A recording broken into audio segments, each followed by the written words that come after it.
It's the world's largest shake table facility, and it can hold buildings weighing up to 2.5 million pounds. The table moves in all 3 directions simultaneously. It's the first wood building of this size that's ever been tested.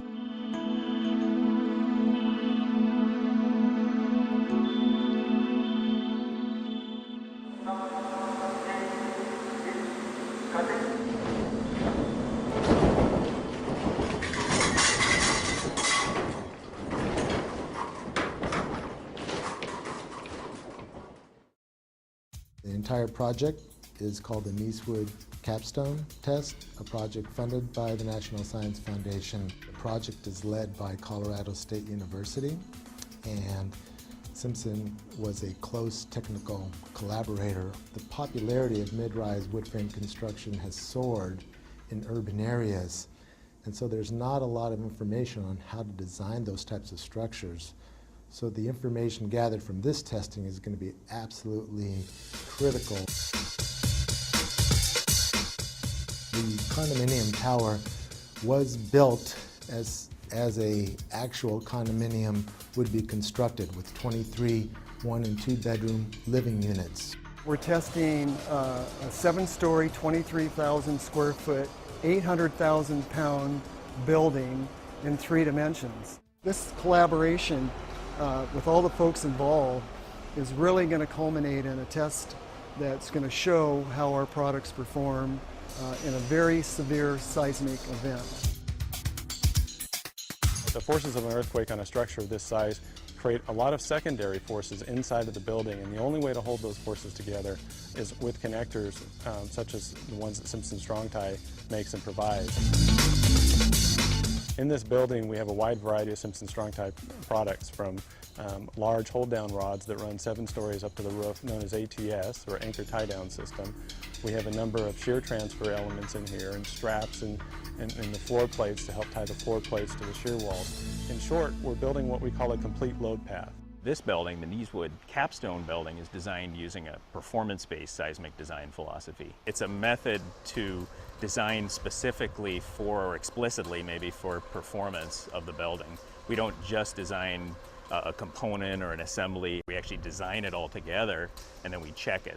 And performance-based design allows us, if we know enough about how the building reacts, to actually select what level of damage we want to see in the building during an earthquake. We're doing a series of tests on this structure so that we can incrementally increase our knowledge as to how the building is responding at different levels of shaking. We're not only going back and forth, side to side, but we're going up and down as well. So we're getting all of the vertical accelerations and lateral accelerations exactly like that Northridge earthquake, but times 1.8.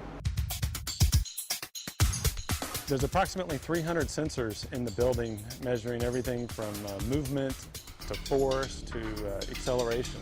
Once that data and information is gathered, then it can be used to develop new design procedures and new construction methods. So we're able to take what the engineers have modeled, compare it to how the building actually performed, and that's going to give us a lot of great data for years and years to come. What we're really doing here is we're demonstrating that you can build a 6-story or even a 7-story possibly wood structure in a high seismic zone and have it perform how you want. It's safe, it's cost effective, and frankly they're very little damage. Really, for 5% or less in your construction material costs in the beginning of the building, you can not only save the occupants of the building, but you can also save the structure. This test will change the way light frame wood is designed over the next 10 years.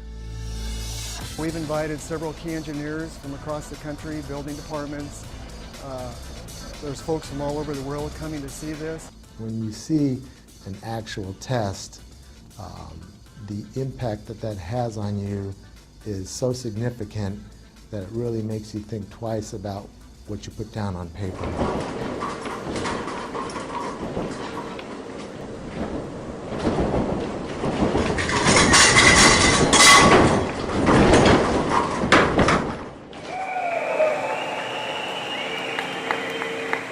Everything in it worked.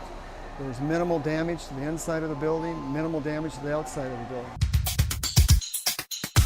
I would say that this testing really does validate the performance-based design concepts developed at the various universities involved in this project. It's phenomenal that we can have a test of this size and magnitude of a building like this and actually get some real test data. Simpson never forgets, and they're always trying to make sure that they're really providing what the structural engineering and construction community needs.